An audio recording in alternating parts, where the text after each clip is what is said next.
Hola, una vez más, estamos juntos para hacer el plan perfecto, para hablar con los protagonistas de la cultura en Catamarca y presentarte algunos recomendados. Hacemos este programa hoy desde Punto C, en el bar Cleta, que está ubicado en calles Esquiú y Rivadavia. Y nos vestimos con Va de Nuevo. Elegí moda circular, elegí moda sustentable. Tus prendas pueden cambiar el mundo. Ivana y Ceci te esperan en Ramón Navarro 1400 en barrio Achachá. Y en redes nos encontrás como @Va de Nuevo Showroom. Entrá con nosotros, hacemos el plan perfecto. Es un plan realmente muy perfecto que los catamarqueños nos adentremos en nuestra historia, saber qué es lo que pasa. Y es por eso que recurrimos a él, para que nos ayude a entender la historia. ¿Cómo que acá no pasó nada? ¿Y qué pasó en septiembre de 1955? Estamos con el historiador, investigador, docente, doctor en ciencias humanas, Jorge Alberto Perea. Jorge, un placer tenerte en el plan perfecto. ¿Cómo estás? Muy bien, gracias por invitarme. Qué hermosa voz. Gracias. Muchas gracias. Y me quedo con algo de nuestra charla que tiene que ver con generar vínculos. Y creo que esto de generar vínculos, las reuniones, conocer gente, ayuda muchísimo a la tarea de investigación. Así que hablemos de tu proceso de investigación. Mi proceso de investigación tiene que ver con hablar con otro y con otra. Hay una manera de hacer historia muy tradicional que era ir al archivo, meterse en los documentos, llenarse de polvo, aspirar ácaros, estornudar todo lo posible, salir con la cara sucia, y a partir de ahí creíamos los historiadores y las historiadoras que había conocimiento, ¿no? Los documentos que están en el archivo es lo que importa a una sociedad. Y hace bastante tiempo, ya van a ser casi 80 años, un gran historiador francés decía, Marglos se llamaba él, que para conocer la historia de un pueblo había que recorrer las ciudades y hablar con su gente. Y cada vez creo más en eso, ¿no? Que para conocer la historia de los catamarqueños y las catamarqueñas es necesario, evidentemente, ir a un archivo, pero también hay que conversar con los seres humanos del común, intentar saber qué comen, cómo dialogan entre ellos, a dónde viven, de qué viven, y la única manera de hacerlo es estar en el lugar con el otro. Bien. ¿Es una percepción errónea o sucede esto de que a veces queremos alejarnos un poco de esa realidad o de la historia, el desconocimiento de los orígenes o de las cosas que pasaron en nuestra historia para entender nuestra realidad? Mira, hay una percepción muy marcada por un modelo de historia clásica que planteaba que para hacer conocimiento histórico había que tener un distanciamiento de carácter espacial y temporal del hecho que se intentaba conocer. Bien. Había como una especie de pauta, ¿no? Hace más de 100 años que decía un hecho es histórico y es pasible de ser estudiado por los historiadores cuando han pasado 30 años. Esa perspectiva tenía que ver con la noción de que había que ser necesariamente objetivo y neutral ante los acontecimientos históricos, que quien investigaba no tenía que intentar poner en este acontecimiento, en este proceso, una mirada de carácter subjetivo. Por cierto, el andar de la propia disciplina histórica y las discusiones que se han dado en nuestra sociedad a nivel general y a nivel local han puesto en tensión esta seguridad, y cualquier hecho que ha ocurrido hasta hace poco o hace mucho tiempo es pasible de ser estudiado porque forma parte de nuestro interés. Ahora estamos en el presente, pero ya es pasado. Ahora estamos en el presente, pero ya ha pasado. Decía hace muchísimo tiempo San Agustín, ¿no? O sea, la medida del tiempo más leve, más provisoria, más instantánea es el presente, y la más duradera es el pasado, porque yo estoy hablando con vos, lo que estuvimos contando en su momento, ¿qué es? Ya pasó. Ya pasó. Bueno, ¿y ahora qué? Pasó. Bueno, Claro. es re interesante eso. Claro. Es la filosofía de la historia. Bueno, y tuviste que poner, vaya, cuánta distancia para hablar de hace 70 años atrás con este septiembre de 1955 y pensarnos a los catamarqueños también en ese contexto histórico. ¿Cuánto influyó en Catamarca ese hecho? Sí, ahí tuve como cierta sorpresa. Es un tema que a mí me viene persiguiendo desde hace bastante tiempo. Primero por historia personal. En mi casa circulaban de manera muy fragmentaria recuerdos sobre septiembre de 1955. Mi abuelo vivía en Coyagasta, él era encargado del Pozo de Obras Sanitarias, militante peronista en el momento en que se produjo el golpe de Estado de septiembre de 1955, y Mi padre me contaba en ese momento que él y otros compañeros de la unidad básica de Coyagasta en Fremen-Mertesquieu, lo primero que hicieron fue esconder en un rincón del pueblo todos los documentos que tenían que ver con el peronismo de la localidad. Eso nunca más se volvió a encontrar. A mí eso me generó una pregunta, ¿no? Bueno, ¿a dónde estaba? ¿A dónde estaba ese pasado que se encontraba enterrado, que efectivamente existía, pero que décadas de silenciamiento de carácter material y simbólico sobre el golpe de Estado de septiembre de 1955 habían contribuido a dejar velado? Entonces, en los últimos 20 años, de manera periódica, pero con muchísima insistencia, ha ido con mi pala, ¿no? De manera simbólica, a intentar desenterrar o escudriñar en esos estratos del pasado catamarqueño y catamarqueña, del cual no se hablaba demasiado. Hay una versión de la historiografía catamarqueña que sostenía, que hemos estudiado los que hacemos historia, que en el golpe de Estado de septiembre de 1955 acá en Catamarca no hubo episodios de violencia ni demasiados hechos de venganza explícita en contra del movimiento derrocado, que el antiperonismo, a diferencia de otros lados, había sido relativamente pacífico con quienes habían sido vencidos. Y cuando me puse a ver en los archivos, cuando empecé a dialogar con hombres y con mujeres de edad, encontré otra versión de la historia que los historiadores no habíamos tomado demasiado en cuenta.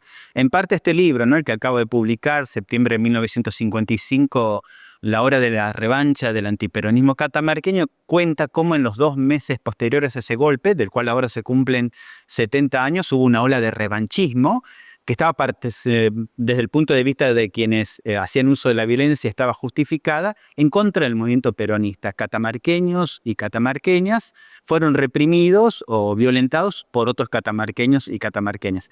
La violencia venía de afuera, pero era operativizada también para los catamarqueños.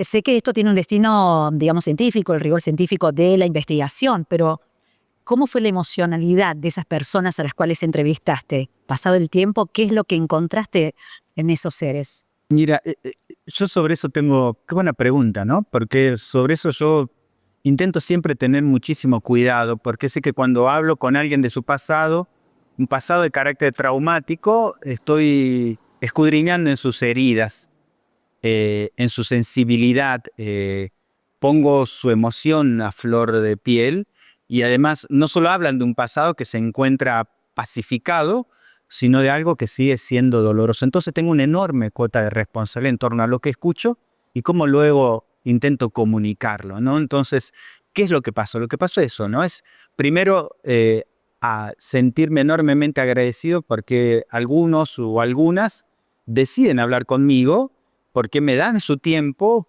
porque me dan su confianza y porque en algunos casos construyen una relación de enorme empatía que desborda la tarea de escritura, ¿no? De investigación.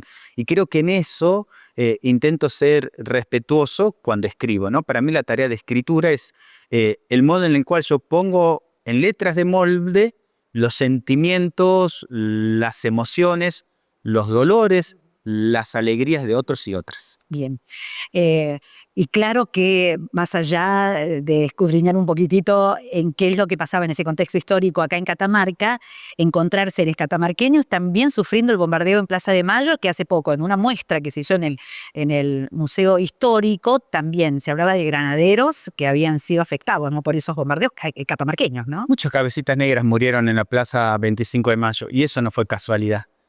Y eso tiene que ver con una serie de violencias que preceden al propio bombardeo de la Plaza 25 de Mayo. Muchos de las víctimas de ese bombardeo eran hombres y mujeres que provenían del noroeste argentino y que habían sido expulsados de sus provincias porque en el noroeste no había trabajo. Y eso tiene que ver con una violencia anterior al propio bombardeo que se produce a fines del siglo XIX, con la reconversión de un modelo económico, ¿no? Que deja al interior sin la posibilidad de vivir de su propia producción, la producción artesanal.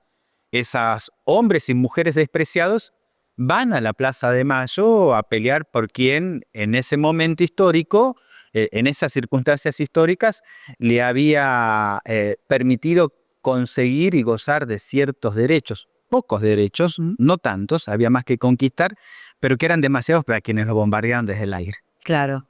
Bueno, ¿y qué encuentra el lector en septiembre de 1955 más allá del hecho puntual? Hay coletazos seguramente, repercusiones en la provincia, ¿qué es lo que nos quedó después? Encuentran muchos nombres y apellidos de quienes disfrutan del triunfo, porque como hay perdedores, que son muchos peronistas de a pie, hombres y mujeres del común que pierden su trabajo, que son expulsados de la educación, de la justicia, de la policía sobre todo. Hay muchos policías catamarqueños en el interior de la provincia que son cesanteados, muchos maestros y maestras que son echados de su trabajo porque son denunciados por su compañero de trabajo en los diarios de la época, La Unión y El Ambato, contra los cuales se hacen procedimientos parajudiciales. Hay funcionarios que también son echados de su trabajo, pero sobre todo son peronistas que son o militantes o simpatizantes o dirigentes a ras de tierra, ¿no? Una parte del peronismo que fue derrotado, los dirigentes más importantes encuentran la posibilidad de reconvertirse en la misma situación, ¿no? No ocurre lo mismo con el peronista del común, y eso lo cuento en mi libro, pero al mismo tiempo hay muchos ganadores, porque en un golpe de Estado siempre es una oportunidad, primero para siempre, ¿no? Una intervención acá en Catamarca fue una oportunidad para, primero, ajustar en el Estado público, se echa mucha gente. En segundo lugar, para conseguir puestos de poder que se siguen gozando cuando la dictadura o la intervención federal terminan, sobre todo en la justicia y en algunos ámbitos de gestión pública. Entonces, hay algunos hombres y mujeres catamarqueñas que provenían de la élite de los autopercibidos como patricias, las familias conservadoras y radicales catamarqueñas que habían sido desplazados del poder por el peronismo hace más de una década, que vuelven a la justicia, vuelven a las instituciones públicas, vuelven a las instituciones educativas y cuando termina la Revolución Libertadora siguen gozando de esos lugares de privilegio de poder, ellos y sus hijos. Y las devoluciones, mucha verdad que incomoda al día de hoy. Mira, yo hace un tiempo alimentaba una fantasía. Yo creía que iba a publicar un libro y que este libro, porque yo nombro, ¿no? Yo doy nombres, apellidos, lugares, datos como corresponde a un buen historiador o una buena historiadora. Siempre con un documento que demuestra que lo que estoy diciendo no es elucubración, una fantasía mía, ¿no? Claro.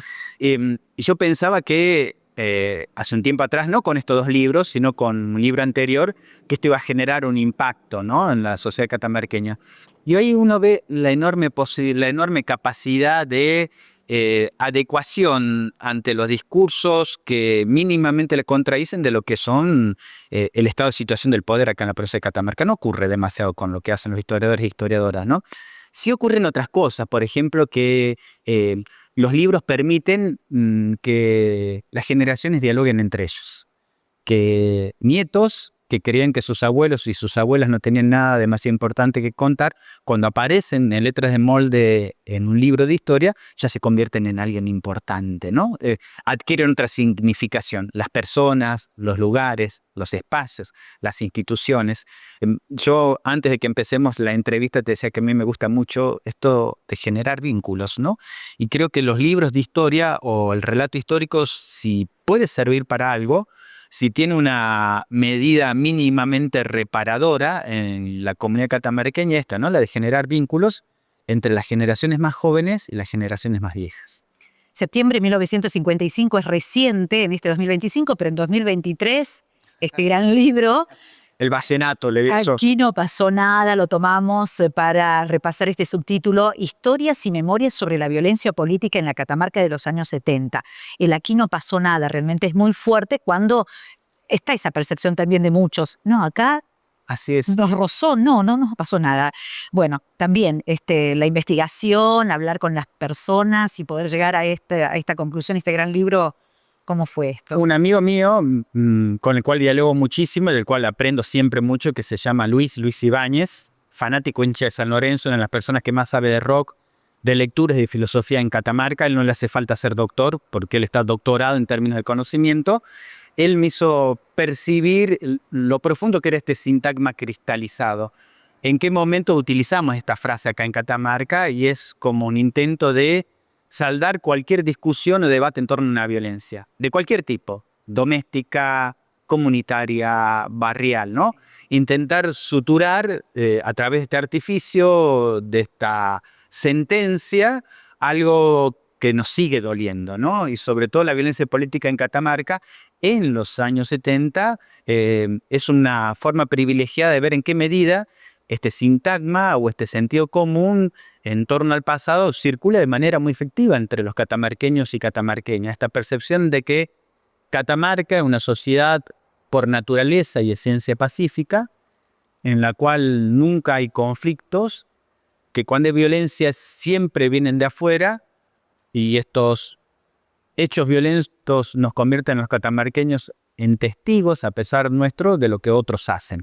De todos modos, el empezar a dialogar con quienes han sufrido la violencia estatal y paraestatal en Catamarca durante la década de los 70, nos permite ver cómo el terrorismo de Estado, que es un dispositivo que actuó de manera muy eficaz a nivel nacional, para ser efectivo en los años 70, aquí en Catamarca se tenía que adaptar, como cualquier dispositivo, como cualquier proyecto, a la realidad local, ¿no? Hacer un consenso entre las posibilidades de soportabilidad de los catamarqueños, hasta dónde y cómo.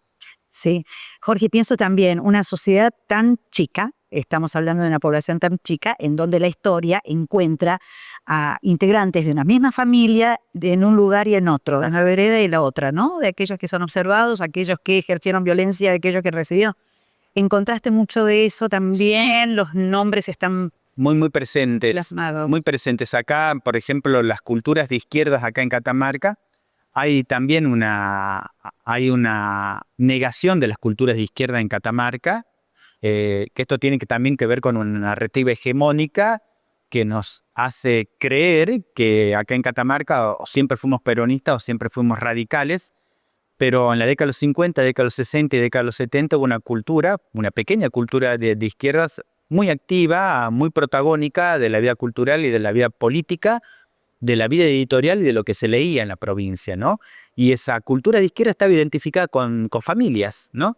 Y esas familias fueron objetos privilegiados de represión en la Catamarca de los años 60 y en la década de los 70.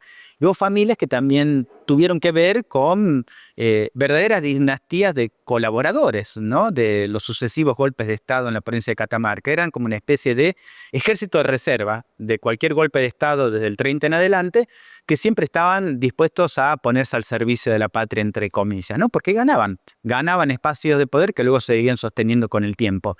A mí me llamó la atención mucho eso, ¿no? Que por ejemplo hay una serie de dirigentes políticos catamarqueños o de hombres importantes de la educación que participaron de sucesivas dictaduras en la provincia de Catamarca. Y sobre eso no se ha dicho nada, ¿no? No se ha intentado pensar sus propias trayectorias personales. Hombres que han escrito la historia de los catamarqueños, ¿no? Que han participado como funcionarios de la Revolución Libertadora, con funcionarios de la Revolución Argentina y que además fueron asesores en algunos momentos de interventores federales de la provincia de Catamarca durante la última dictadura, ¿no? Entonces, esas personas que tuvieron un rol privilegiado en la vida de los catamarqueños durante esas 3 décadas, escribieron la historia de los otros, pero nunca interrogándose en torno a su propia trayectoria. Yo sé que hubo una producción tan rápida, del 23 al 25, 2 libros. Lo último es título u objetivo sobre el cual ya estás poniendo foco para investigar, trabajar y... Mi gran proyecto ahora tiene que ver con el nombre de José Pepe Fredolino. José Pepe Fredolino es un profesor de filosofía muy conocido en la década de los 60 acá en Catamarca, que es un ejemplo muy claro, la corporización de la efectividad de los mecanismos represivos y estigmatizantes, en las cuales se encuentran 2 dispositivos muy importantes, el dispositivo educativo y el dispositivo religioso. En el año 1963, a José Pepe Fredolino, en una serie de editoriales muy violentos en el diario La Unión, se lo acusa de ser comunista y de pervertir la mente de sus alumnas en la Escuela Normal Clara Janet Ostrom, y se exige que se lo eche de su lugar de trabajo, de la educación. Eso ocurre en un plazo muy rápido de tiempo, en 2 meses, se lo echa de la Escuela Normal de Señoritas, del Instituto del Profesorado Superior, que era el antecedente de la Universidad Nacional de Catamarca, y del Colegio Nacional. Pierde su trabajo, nunca más puede volver a ejercer la docencia en Catamarca porque es estigmatizado, es considerado un comunista, y en los años que le restan de vida, porque muere en el año 1974, él sigue enseñando filosofía, pero en bares, en clubes, en bailes, con mujeres del común. Es un personaje trágico del pasado catamarqueño que además sufre en términos personales lo que es el peso, ¿no?, de la estigmatización en las cuales se encuentran los discursos del poder, de la religión, del Estado, de la educación, de la justicia. Muere en el año 1974 de un ataque al corazón en noviembre en una mesa de un club catamarqueño, y tiempo después una desaparecida de él, de apellido Lizárraga, es desaparecida también en Córdoba por acción del terrorismo de Estado. Entonces, cuando hablamos de familias, creo que la familia Fredolino Lizárraga es un ejemplo muy claro de lo que ocurre acá en Catamarca, del cual hasta el momento poco le interesó escribir al historiador. Siento una enorme responsabilidad en torno a esa historia. Sí, y un hijo en búsqueda. Una persona en búsqueda allí de la familia Lizárraga, ¿no? Así que, sí, bueno, contando. esperamos ese material, esperamos esa investigación, y agradecidos porque nos hayas visitado en el Plan Perfecto. A ustedes, a vos sobre todo, qué lindo que la pasé. Gracias. No, a vos. Y así la pasamos también nosotros muy bien con el docente investigador, doctor en Ciencias Humanas, Jorge Alberto Perea, que pasó por el Plan Perfecto. Se viene un nuevo estreno de la Comedia Municipal. Este viernes 24 de octubre estamos convocados al Teatro Urbano Girardi a partir de las 21 horas para disfrutar de la obra de Molière, El Avaro. Entrada libre y gratuita que tenés que retirar con tiempo de anticipación. No te lo podés perder. La actriz catamarqueña residente en México, Silvia Cater, llega a la ciudad para presentar la obra de teatro Don Quijote, historias andantes, teatro para una actriz y un mundo de objetos. La obra está dirigida por Raquel Araujo y nos sitúa en el Salón Calchaquí este viernes 24 de octubre en 2 funciones, 19:30 y 22 horas. Si querés reservar entradas o adquirirlas, te comunicas al 3834 81 79 94. El Grupo Relatos abrió la convocatoria para actores y actrices con o sin experiencia que quieran integrar el espectáculo ¿Quién fue el cuarto rey mago?, que se va a estrenar el 20 de diciembre. Realmente será un buen final de año, y si querés ser de la partida tenés que comunicarte al 3834 37 62 86. Ojo, que la convocatoria está abierta hasta este 27 de octubre. Esto fue el Plan Perfecto. Nos seguís a través del canal de YouTube de Catamarca Radio y Televisión. Nos ves también a través de la pantalla de Catamarca Radio y Televisión los viernes a partir de la 1 de la tarde. O nos seguís a través de Radio Provincia en el 100.3 del dial, jueves y viernes entre las 14 y las 15 horas. No te olvides de darle like a este video, dejarnos tus comentarios y seguirnos la próxima semana. Chao, hasta pronto.